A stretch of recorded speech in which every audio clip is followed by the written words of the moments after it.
بسم اللہ الرحمن الرحیم۔ کسی زمانے میں ایک گاؤں میں ایک غریب آدمی رہتا تھا۔ اس کا نام اسلم تھا۔ وہ رسیاں بیچ کر اپنا اور اپنے بیوی بچوں کا پیٹ پالتا تھا۔ ایک روز اس کی دکان پر ایک سوداگر آیا۔ سوداگر کے ساتھ اس کا دوست بھی تھا۔ اسلم ان کو رسے دکھانے لگا۔ سوداگر نے اپنے دوست سے کہا، میں نے اکثر لوگوں کو دیکھا ہے کہ وہ دنیا میں ترقی اس لیے کر جاتے ہیں کہ ان پہ قسمت اچانک مہربان ہو جاتی ہے۔ اب اس آدمی کو دیکھ لو، اگر کہیں سے کوئی رقم اس کے پاس آ جائے تو اس کا کاروبار چل نکلے گا۔ یہ خود رسے بنانے کی بجائے 20 ملازم رکھ لے گا۔ معاف کرنا جناب، اسلم نے ان کی باتوں میں دخل دیتے ہوئے کہا، آپ درست فرما رہے ہیں، لیکن میرے پاس اتنی رقم آئے گی کہاں سے؟ سوداگر بولا، دینے والا تو وہ پاک ذات ہے، اس نے مجھے بہت کچھ دیا ہے۔ جب میں کسی آدمی کو امداد کا حقدار دیکھتا ہوں تو اس کی ضرور مدد کرتا ہوں۔ یہ بتاؤ کہ تم کتنی رقم سے اپنا کاروبار شروع کر سکتے ہو؟ اسلم گھبرا گیا اور بولا، جناب عالی، مجھ غریب کے لیے تو صرف 20 اشرفیاں ہی کافی ہوں گی۔ سوداگر نے اپنے ہاتھ سے فوراً 20 اشرفیاں دیں اور کہا، لو اپنا کام چلاؤ، دیکھیں قسمت کہاں تک تمہارا ساتھ دیتی ہے۔ اس سے پہلے کہ اسلم کچھ عرض کرتا، وہ دونوں سوداگر جلدی سے باہر نکل گئے۔ اسلم کچھ دیر تک تو اشرفیوں کو حیرانگی سے دیکھتا رہا، پھر گھر جا کر ان کو آنے کے مٹکے میں چھپا کر رکھ دیا اور سو گیا۔ صبح اٹھ کر اس نے مٹکے کو دیکھا تو غائب تھا۔ اس نے بیوی کو آواز دی، آٹے والا مٹکا کہاں ہے؟ وہ تو میں نے حجام کی بیوی کو دے کر اس سے مہندی خرید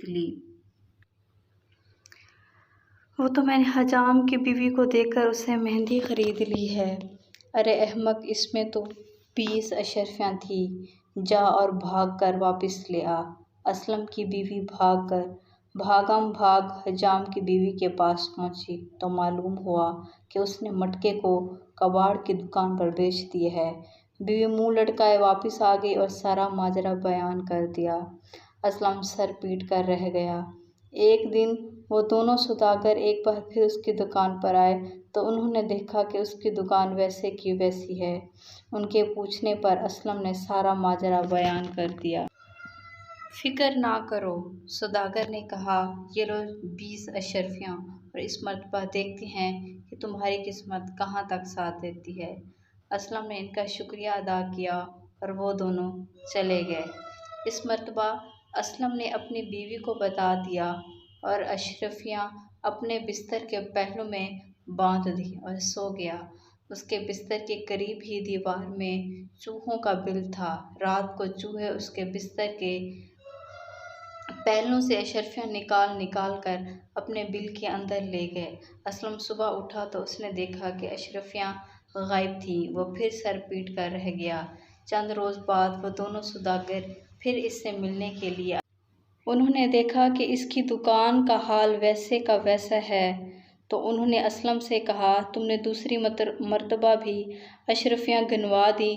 جب وہ جانے لگے تو سوداگر کے دوست نے اس سے کہا، آج ہمارے پاس اشرفیاں تو نہیں ہیں، لیکن یہ ایک سیسے کی دھات کا ٹکڑا ہے، یہ لے لو، شاید تمہارے کسی کام آ سکے۔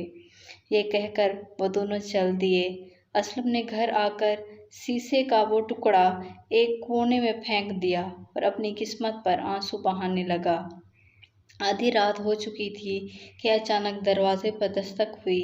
اسلم دروازے کی طرف بڑھا اور وہاں مچھیرے کی بیوی کھڑی تھی۔ وہ بولی، میرا شوہر مچھلیاں پکڑنے کے لیے جال تیار کر رہا ہے، کل صبح اس کو مچھلیاں پکڑنے کے لیے جانا ہے۔ بدقسمتی سے ہمارے پاس جال کے ساتھ لٹکانے کے لیے کوئی وزن نہیں ہے، کیا بھائی صاحب آپ کوئی بات یا دھات کا ٹکڑا دے سکتے ہیں؟ اسلم نے بغیر کچھ کہے سنے وہ سیسے کا ٹکڑا سوداگر کے دوست نے دیا تھا اٹھا کر اسے دے دیا۔ اگلے روز مچھیرے نے ہزاروں مچھلیاں پکڑیں اور پھر اس نے سب سے بڑی مچھلی دے کر اپنی بیوی کو اسلم کے گھر بھیجا۔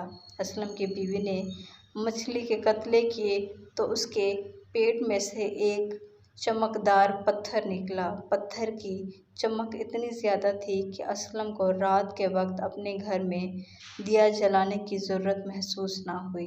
اگلے روز ان کے گھر ایک تاجر کی بیوی آئی۔ اس نے اسلم کی بیوی سے دریافت کیا کہ رات تمہارے گھر میں روشنی کیسی تھی؟ بیوی نے سارا حال کہہ سنایا تو وہ کہنے لگی، اگر تم چاہو تو میں تمہیں 5 اشرفیاں دینے کے لیے تیار ہوں۔ پتھر تم مجھے دے دو۔ اسلم کی بیوی نے کہا، میں اپنے شوہر سے پوچھ کر بتاؤں گی، تم کل آ جانا۔ اسلم جب گھر آیا تو اس کی بیوی نے سارا ماجرا بیان کیا۔ اسلم کہنے لگا، تم نے اچھا کیا کہ یہ پتھر اس کو نہیں دیا۔ اس کی قسمت 5 اشرفیاں لگا رہی ہے تو یقیناً یہ قیمتی پتھر ہوگا۔ وہ کل آئے گی تو تم انکار کر دینا۔ اگلے روز جب تاجر کی عورت آئی تو اسلم بھی گھر میں تھا۔ اس نے وہ پتھر دینے سے انکار کیا لیکن عورت سودے بازی کرنے لگی۔ آخر تنگ آ کر اسلم نے عورت سے کہا کہ اگر تمہارے پاس 1000 اشرفیاں ہیں تو وہ دے دو اور یہ لے لو، منظور ہے۔ عورت نے کہا اور فوراً گھر جا کر 1000 اشرفیاں لے کر آ گئی اور پتھر لے لیا۔ اب اسلم 1000 اشرفیوں کا مالک تھا اور اس کا کاروبار بھی دن بدن ترقی کی طرف گامزن تھا۔ ایک دن وہی سوداگر دوبارہ آیا تو اسلم کے ٹھاٹھ باٹھ دیکھ کر حیران رہ گیا۔ تقدیر کے کھیل نرالے ہیں۔ جو کام اشرفیاں نہ کر سکیں وہ شیشے کے ایک بیکار ٹکڑے نے کر دکھایا۔ مزید ایسے ویڈیوز کے لیے ہمارے چینل کو سبسکرائب کریں۔